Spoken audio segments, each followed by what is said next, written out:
And welcome to new adventure. Nagdala tayo ng tent at yan, natulog naman tayo ngayon sa tabing dagat. Yan, yung mga kasama ko tulog na at ako na lang ang gising ngayon. So lakad-lakad tayo, pampantok dito sa tabing dagat. Alam mo yung nakakamiss dito, no, yung sa probinsya, yung mga bakasyon, yung mga ganitong mga pagkakataon. Napakahirap palagpasin. Nakakita ka ng dagat at nakarinig ka ng hampas ng alon sa talampasigan eh. Mapapa-stay ka ng overnight. So ayan, nag-overnight na nga kami dito. At agahan ko na lang bukas gumising kasi ayan, magpasyal tayo at saka baka makakita tayo ng mga ibang, yung mga langingisda. Hilig ko kasi mag-video ng mga ganun. So sana. Ito yung mga sinasabi ko at ito yung mga dapat hindi natin ma-miss pag nagbabakasyon tayo sa mga probinsya. Ayan o, yung sinimoy ng hangin. Ayan o, tunog ng dagat. Grabe. Dito marirelax ka talaga. Dito marirelieve lahat ng mga alalahanin mo. So relaxing talaga. So yung iba, no, yung mga nagbabalak magbakasyon, huwag niyong pigilan yung sarili, magbakasyon kayo. Iba pa rin talaga yung nagbabakasyon. So yun, huwag tayo puro perang iniisip, puro kumita. Minsan relax din.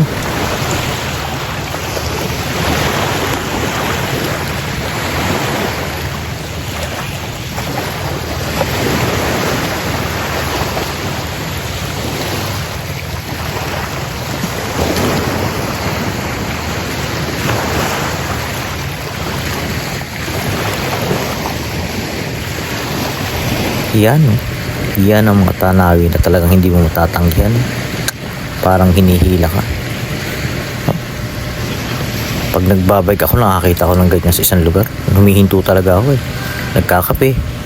Kung may kape, kumakain ng pakonti-konti. Kung mahal, hindi kunti lang. Grabe oh. Wow. Ito nakamiss oh. Grounding sa sand. Wow, panalo to. Hindi mo ito mararanasan sa Maynila. Puro semento. Yan. Sarap ng buhay kung nagbabakasyon, no? Yan. Ito ang tunay. Tunay na bakasyon at relaxing. Panalo. Tulog pa lang ng dagat, eh. Relieve na lahat ng mga pinoproblema mo sa buhay. Oh, diba? Saan ka pa? Grabe.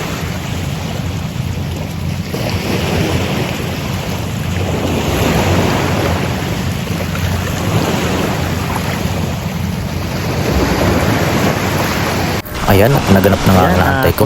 Ang pagliwanag ng araw. Ito, bumangon na tayo kagad. Grounding agad. Ayan, sisid sa tubig, dapa. Manalo to. Saka tingnan natin ano yung pinapain nila. Yung parang pakain sa isda para makahuli sila. Puntahan natin. Sarap maligo na yun. Ayun, daming isda oh. Dami. Yung mga maliliit na isda. Dami dito oh, sa pangpang.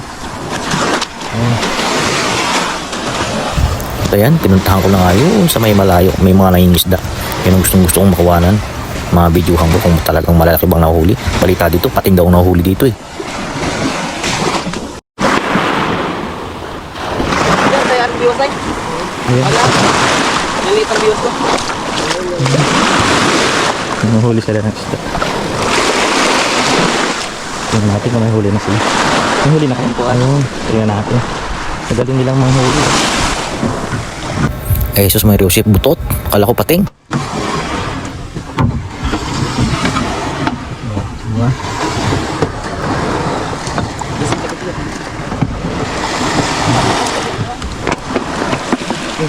Tapos ang panghuli nila.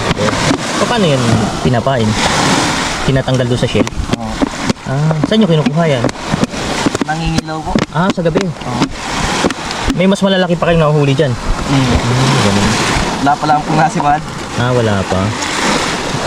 Oh, kagaling nilang manghuli o pinapakiramdam man lang nila yung nylon. Pag gumalaw, hinihila nila. Ay, huli na kagad. Grabe. Mga expert yan. Mga professional na mga nanguhuli ng isda. Hindi ba ito nakakagat? Naninipit po yan. Baka po kayo sikitin. Ayan o. Ayan yung shell nila. Mga buhay siya. Ito, ang laki na ito oh. Hindi na ba pwedeng ulamin ito? Ito nga, ulam na yun oh. Laki niya oh. Grabe oh. Oh. Ay, lumalabas na siya.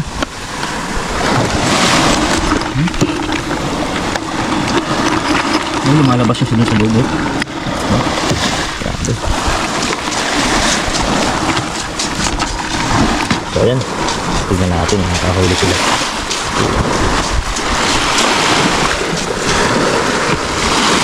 Oh, grabe. Siga nito. Oh. Siya ang pinaka-king dito. Oh. Uy. Pwede siyang lumabas dito, no? Oh. Ay, lumabas na siya. Grabe, no? Tapos papasok ulit siya doon. Tingnan natin. Hindi na siya papasok doon. Papasok pa siya, no?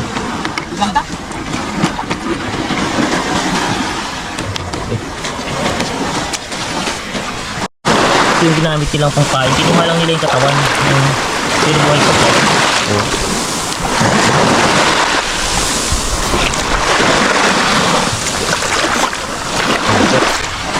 Kawawa naman.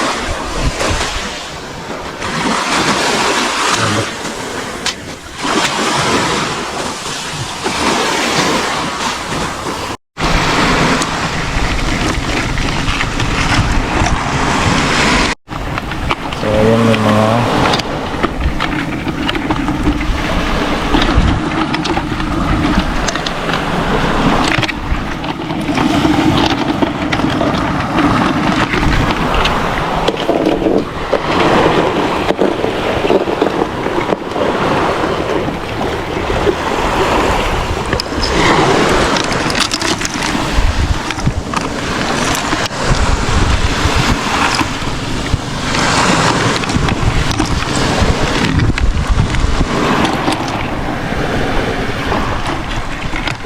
pang pinapain doon sa paghuli ng isda. So,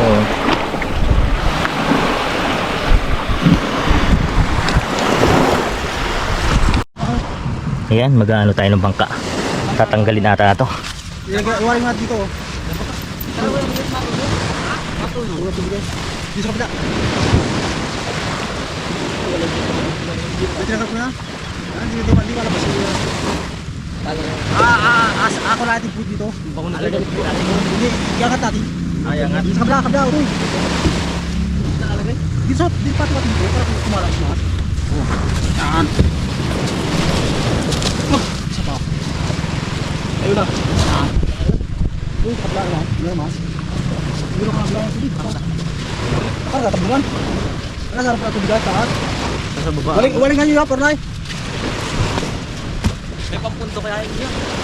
Bong, pakita mo yung lahat. Yan, hindi na patas. Yan.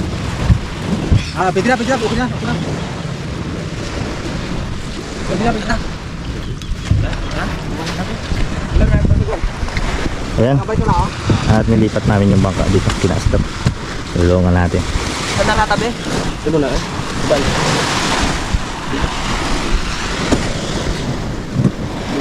Sige, pagpapagawa nga, baka. Oh, sige, lipat yung bangka. Dito ka na dyan.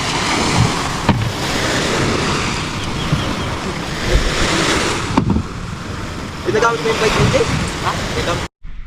Pumunta ka dito, pero...